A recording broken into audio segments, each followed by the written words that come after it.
आइए आज आप सब सुनेंगे निर्जला एकादशी व्रत की कथा। आप सभी भक्तों को निर्जला एकादशी व्रत की ढेर सारी शुभकामनाएं। आप सभी के जीवन में भगवान विष्णु माता लक्ष्मी की कृपा से आप सभी को सभी प्रकार के सुख तथा समृद्धि की प्राप्ति हो। ज्येष्ठ मास शुक्ल पक्ष की एकादशी को निर्जला एकादशी, भीमसेनी एकादशी, पांडव एकादशी आदि नामों से जाना जाता है। यह व्रत त्रिदेवों का व्रत माना गया है। इस दिन शेष शैया पर विराजमान भगवान विष्णु की पूजा करनी चाहिए। इससे व्यक्ति के सभी प्रकार के पाप और ताप नष्ट हो जाते हैं। यह व्रत बड़ा ही कठिन माना गया है। इस व्रत में बिना अन्न और जल का रहना पड़ता है। जो भी भक्त सच्ची श्रद्धा के साथ इस व्रत को धारण करते हैं, नियमों का पालन करते हैं, कथा श्रवण करते हैं, भगवान की आरती करते हैं, तो उन्हें सभी 24 एकादशियों का पुण्य फल प्राप्त होता है। तो आइए सुनते हैं निर्जला एकादशी व्रत की कथा। तो बोलिए प्रेम से भगवान विष्णु की जय, माता लक्ष्मी की जय, एकादशी माता की जय, सर्व देवी देवता की जय। बहुत समय पहले की बात है। एक समय महर्षि वेद व्यास जी महाराज युधिष्ठिर के यहाँ संयोग से पहुंच गए। महाराज युधिष्ठिर ने उनका समुचित आदर सत्कार किया। अर्घ्य और पाद्य देकर सुंदर आसन पर बैठाकर षोडशोपचार पूर्वक उनकी पूजा की। जब महर्षि सब प्रकार से निश्चिंत होकर बैठ गए, तब भीमसेन ने हाथ जोड़कर उनसे कहा कि हे भगवान, मैं बड़ी आपत्ति में पड़ा हुआ हूँ। दया कर आप मुझको इस आपत्ति से बचाइए। भीमसेन के ऐसे वचन को सुनकर महर्षि व्यास हंसते हुए बोले कि हे भीम, क्या बात है, निसंकोच तुम मुझसे कहो। भीम ने कहा कि हे प्रभु, महाराज युधिष्ठिर, धनुषधारी अर्जुन, विचारवान सहदेव और बहादुर नकुल एवं सौभाग्यवती महारानी द्रौपदी इत्यादि सभी लोग एकादशी का व्रत करते हैं और मुझे भी विवश करते हैं कि तुम भी एकादशी का व्रत करो।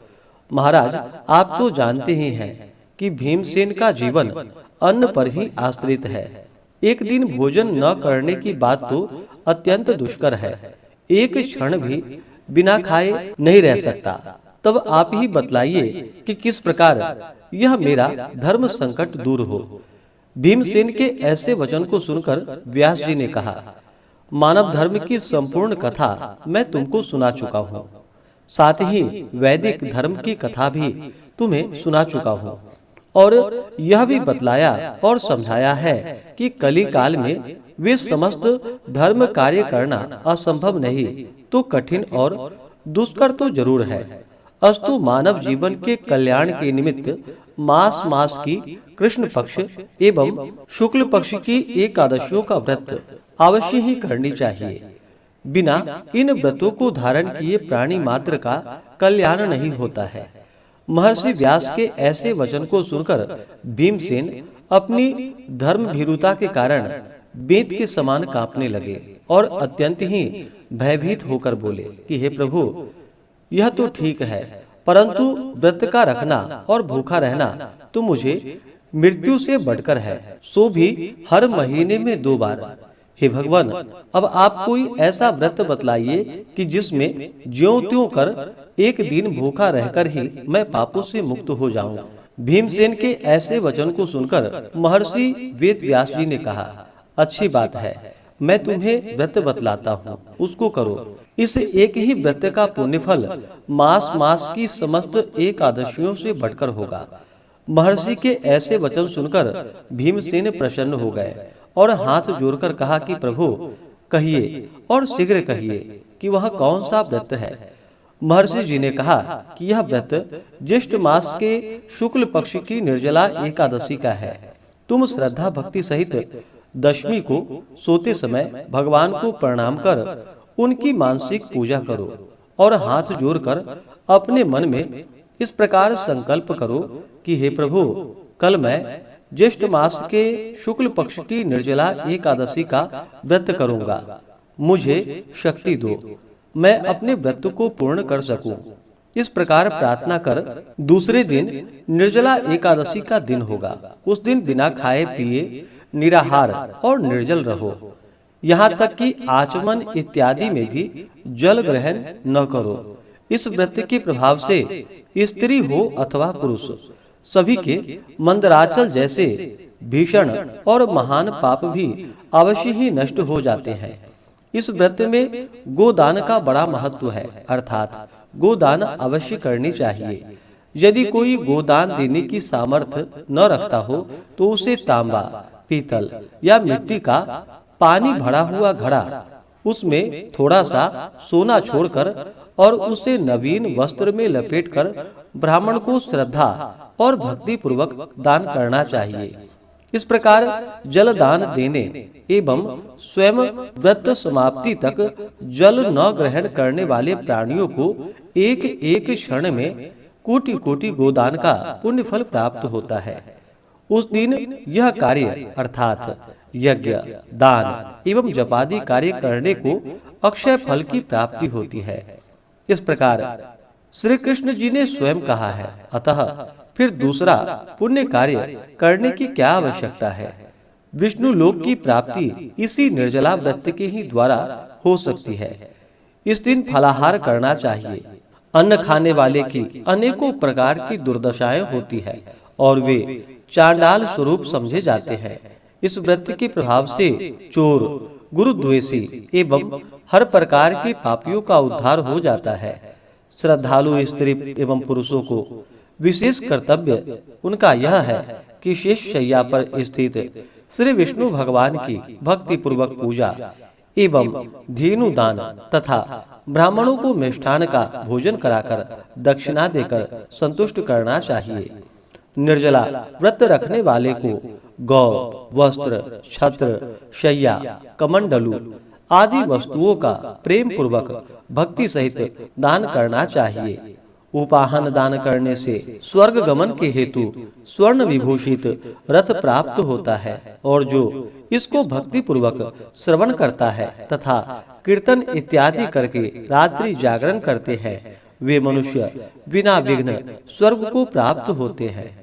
तो बोलिए प्रेम से भगवान विष्णु की जय। निर्जला एकादशी तिथि प्रारंभ समय 6 जून 2025 दिन शुक्रवार सुबह 6:34 और एकादशी तिथि की जो समाप्ति है वह 7 जून 2025 दिन शनिवार सुबह 4:50 पे एकादशी तिथि की समाप्ति है और द्वादशी तिथि समाप्त जो कि 8 जून 2025 दिन रविवार सुबह 7:20 पे द्वादशी तिथि की समाप्ति है।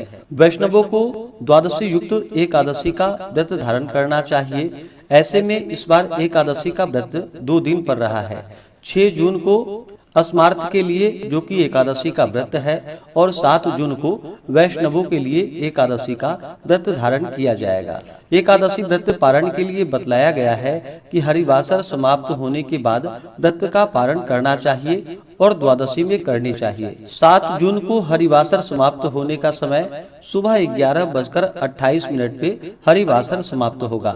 ऐसे में जो भी भक्तजन 6 जून को व्रत धारण करने वाले हैं वो सभी 7 जून शनिवार के दिन व्रत का पारण दोपहर 1:44 से शाम 4:31 तक व्रत का पारण करेंगे और जो भी 7 जन को व्रत धारण करने वाले हैं वो सभी 8 जून को व्रत का पारण सुबह 5:25 से सुबह 7:15 तक व्रत का पारण करेंगे। निर्जला एकादशी व्रत का पारण तिलेन पारणम यानी कि तिल से व्रत का पारण है। सफेद तिल या काले तिल का प्रयोग करें। यह संभव ना हो पाए तो आप जल, फल या तुलसी दल से व्रत का पारण करें। 6 और 7 जून को ब्रह्म मुहूर्त का समय सुबह 4:02 से सुबह 4:42 तक होगा। सूर्योदय का समय सुबह 5:08, सूर्यास्त शाम 6:47 होगा। प्रातः काल पूजा का शुभ मुहूर्त 6 और 7 जून को सुबह 4:22 से सुबह 5:23 तक होगा और शाम को पूजा का मुहूर्त शाम 7:17 से रात्रि 8:18 तक होगा। 7 जून को द्वि पुष्कर योग सुबह 5:23 से सुबह 9:40 तक होगा और सर्वार्थ सिद्धि योग जो कि सुबह 9:40 से शुरू होकर के अगले दिन सुबह 5:23 तक सर्वार्थ सिद्धि योग होगा, जो कि बड़ा ही अच्छा योग बन रहा है। 6 और 7 जून को अभिजीत मुहूर्त का समय सुबह 11:52 से दोपहर 12:48 तक होगा।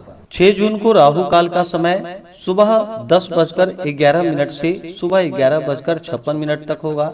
7 जून को सुबह 8:32 से सुबह 10:14 तक होगा और 8 जून को शाम 5:04 से शाम 6:17 तक होगा। राहु काल समय के दौरान कोई भी शुभ कार्य या नया कार्य नहीं करना चाहिए, इस बात का ध्यान रखें। जो भी व्रती हैं, व्रत को धारण करने वाले हैं, उन्हें दशमी के दिन से व्रत में नियम का पालन करना चाहिए। दशमी तिथि के दिन शुद्ध और सात्विकता का पालन करें। ब्रह्मचर्य का पालन करते हुए एकादशी व्रत का स्मरण करते हुए सूर्यास्त से पहले ही दशमी तिथि के दिन भोजन ग्रहण कर ले। रात्रि एकादशी व्रत और भगवान विष्णु के नामों का स्मरण करते हुए सोए।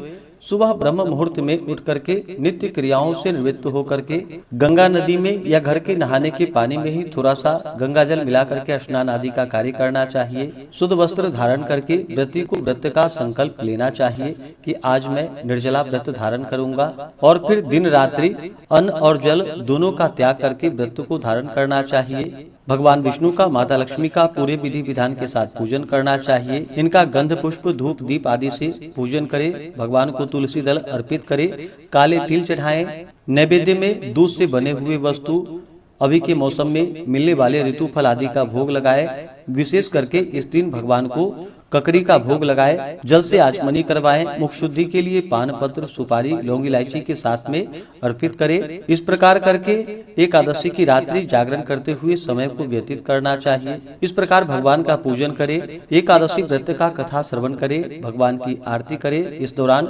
विष्णु सहस्त्र नाम, विष्णु चालीसा, पुरुषोक्त आदि का पाठ या श्रवण करें। भगवान विष्णु के नामों का स्मरण करें। ओम नमो भगवते वासुदेवाय या श्री कृष्ण गोविंद हरे मुरारी आदि जप जहाँ तक हो सके करते रहें और एकादशी की रात्रि जागरण करते हुए समय को व्यतीत करें।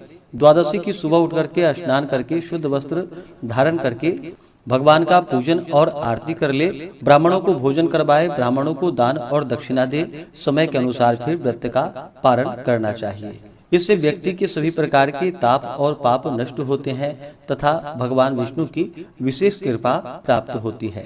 व्रती को व्रत के दौरान किसी के ऊपर क्रोध नहीं करनी चाहिए। अपने मन में किसी के प्रति ईर्षा या द्वेष का भाव नहीं लाना चाहिए। ब्रह्मचर्य का पालन करना चाहिए। इस व्रत में दिन रात्रि निर्जला रह करके व्रत को धारण किया जाता है। अगर किसी भक्त के प्राणों पर संकट बन आ पाए तो ऐसी अवस्था में जो कि गौ की आकार में आकर के जिस प्रकार से गौ पानी पीती है, उस प्रकार से एक थाली में जल रख करके अपने घुटनों के बल बैठ करके उसके बाद गौ के आकार में आकर के जल ग्रहण करना चाहिए। अगर प्राणों पर संकट बन आए तो ऐसा करना चाहिए, नहीं तो इस व्रत में अन्न और जल दोनों का ही त्याग करने का बतलाया गया है। तो आशा करता हूँ कि यह जानकारी आपको अच्छा लगा हो।